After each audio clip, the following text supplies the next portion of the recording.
Pour héberger l'image que nous avons précédemment créée ensemble sur la plateforme Docker Hub, il vous faudra dans un premier temps vous créer un compte sur la plateforme.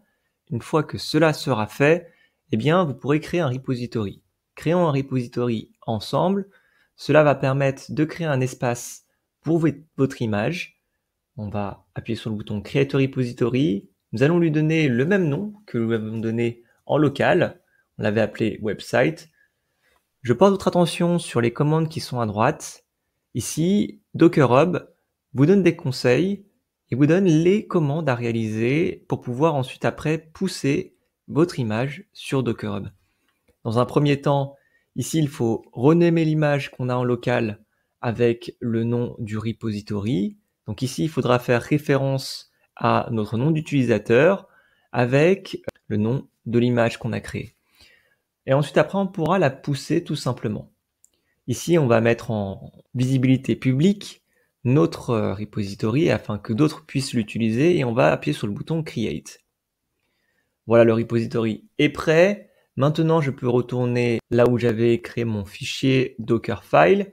L'une des premières choses qu'on va faire, c'est créer un duplicat de l'image qu'on avait créée, mais en respectant les règles de Docker Hub, c'est-à-dire en la renommant avec notre nom d'utilisateur et en faisant de nouveau référence à l'image qu'on a créée.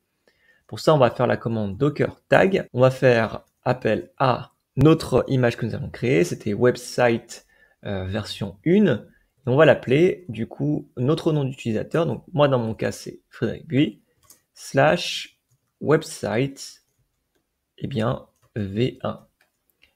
En appuyant sur la touche Entrée, cela va créer un duplicat de l'image. On va juste après lister les images. Si je fais un docker image avec un S, ici on voit que j'ai bien une nouvelle image qui a été créée à partir de celle-ci, mais sous un autre nom. L'image est prête à être envoyée, mais encore faudrait-il se connecter depuis son terminal à la plateforme Docker Hub. Donc pour ça, on a une commande à réaliser qui est docker login. En faisant docker login, on nous donne un mot de passe et on nous dit qu'on peut s'authentifier en appuyant sur la touche entrée. Une fois que j'appuie sur la touche entrée, j'ai une fenêtre qui me rappelle le code qui m'était indiqué tout à l'heure. Et si je fais confirmer, je confirme que c'est le code qui m'a été affiché, et bien ici, je suis bien authentifié. Maintenant, il ne me reste plus qu'à faire un docker push du duplicat de l'image V1 de cette façon-là. Je fais entrer. Ici, vous voyez que l'image est en train d'être poussée vers la plateforme Docker Hub sur mon repository que j'ai créé. Et je n'ai plus qu'à patienter. Et voilà, l'image a été poussée. Je vais retourner sur mon repository. Et maintenant, si je recharge cette page, ici, on peut voir qu'on a bien la version 1 de notre image qui a été envoyée. On peut avoir plein d'autres détails. Une chose qui peut être importante ici, vous voyez que les descriptions sont incomplètes. Il manque aussi la catégorie. Donc, en appuyant sur le stylo, vous pourrez ajouter plein d'informations sur votre image. Et vous êtes aussi invité à donner quelques instructions pour donner des détails sur votre image ici dans Add Overview.